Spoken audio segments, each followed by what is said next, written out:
Now we're going to look at Petals' Blood. This is a book written by Ngugi Wa Thiongo, and we're strictly going to look at this book using Marxism. Marxism, you might ask yourself, what is it all about? Or perhaps you've never heard about it, or even if you've heard about it, I'm going to remind you, because I'm going to use this book, Petals of Blood, at looking at it. So Marxism is simply a dialectical theory that focuses on the class struggle. That is the materialistic class struggle between the bourgeoisie or the capitalists and the proletariat, or call them the workers, or otherwise those who are owning the means of production, vis-a-vis those who are peasants or the common people.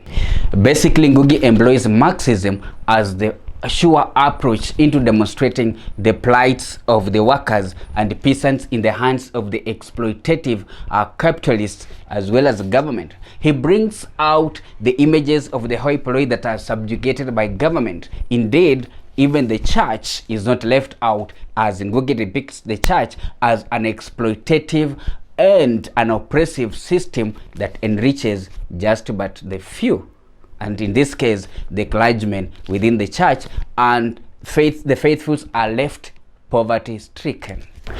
This is to say that Ngugi Wa Thiongo succeeds in the application of Marxism as a perfect approach in signifying or portraying the evil of our political system, religious organizations, economic system, as well as education system.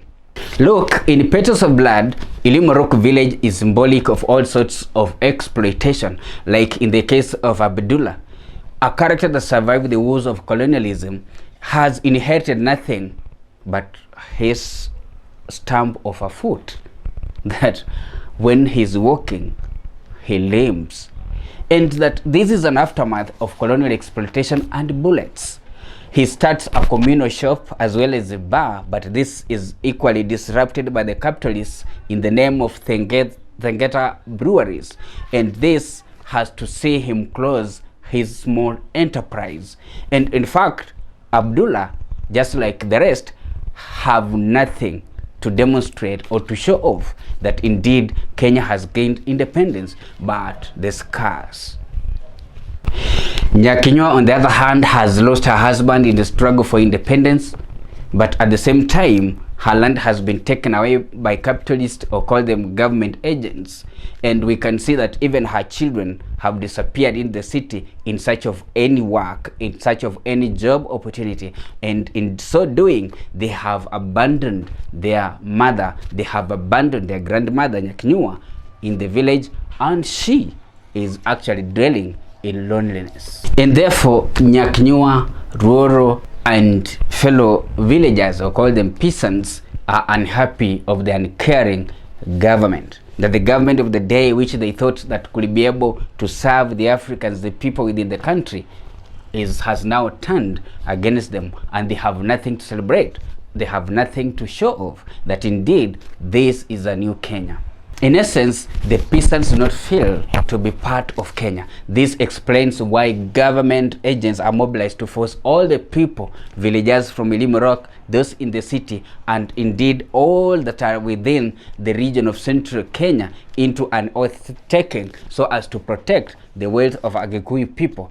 Otherwise, the people of Ilimorok had rejected oath-taking, saying they have nothing to protect, since it's only the government and the people of the government that are owning expansive land, that are owning what we can say it is the means that have been inherited from independence. But they have to be forced into taking this oath, and indeed they have to comply. So the peasants are like, why should we take an oath yet we have nothing? If at all the other tribes are coming to take away the way that is in Kikuyu land, then they're saying let them come, because indeed it means that the other tribes have also nothing to show off, since the government has taken everything and the people have nothing. The middle class equally are also rejected by the peasants for failing to integrate as well as associate with the common people. For instance, Munira is seen as an intellectual who is unwilling to soil his hands like the peasants, and therefore the peasants are against him until when he comes to the realization that indeed he's supposed to integrate and associate with the hoi polloi of Ilimorok. Moreover, Rieri Wanderi, Chui, Mzigo, and Kimemia are the representatives of the capitalists and government agents that are eating up the lives and the livelihoods of people of Ilimorok and indeed of the people of Kenya. Ezekiel and Reverend Gerald Brown are representation of wealthy clergymen who do not care about the peasants but themselves and their families, and are the comrades of the very oppressive government. Nonetheless, Ngugi Wa Thiongo is influenced by Frantz Fanon's conception of seeing a writer as a native intellectual who must undergo or exist in three phases.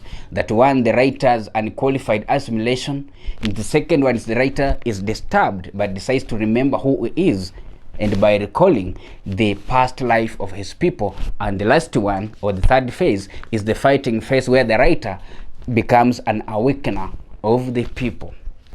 Ngugi therefore invokes this conception of Frantz Fanon and strongly unites the peasants of Ilimorok to think of necessary action, some sort of revolution to make government serve its people.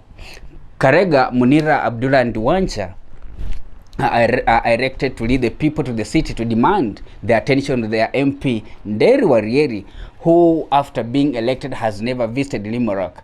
Nderi Warieri had of course ignored the Ilimorok who are suffering, and indeed they are subjugated by the very member of parliament. The trekking journey to the city is characterized by anguish and misery, including men of God refusing to assist or offer any auspices to the people, including a sick boy called Joseph, whom has made people to seek assistance from the pastors, and they have indeed refused to offer assistance. Instead, they go ahead and quote the biblical verses to satisfy themselves to the disillusionment of the hungry peasants who are on their journey to see their MP Nderi Wariera. Women are also awakened, such that Wanja uses prostitution as the only tool to exploit the capitalists, as well as joining the collective struggle of the peasants. And Wanja's knowledge about the city and many other places serves a very important role, as it makes it easy for people to maneuver the city in their effort to draw the attention of their MP into the plights of Ilimorok, not limited to drought and starvation. Moreover, at the end, the capitalists are murdered in Ilimorok, and indeed the novel is based on the investigation of the murder of Chui, Kimeria, and Mzigo. Their murder is indeed a result of the oppressed fighting back by Munira putting Ewanja's Wu House on fire. Worth remembering is that a few months or a short period after the publication of the Petals of Blood by Ngugi Wa Thiongo, Ngugi found himself arrested and detained without trial by the then Kenyan government.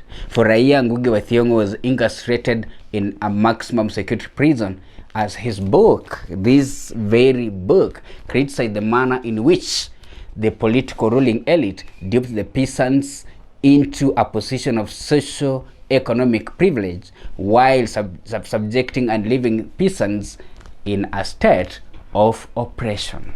Now, don't you think that has been a good lesson for us to look at this book using Marxism? I believe that for a moment you can also take time and read this book, so that you can have a better way of talking about this book, explaining this book using the Marxism approach. And remember, Ngugi Wa Thiongo wants you to take a position as a character in this very novel. Thank you so much.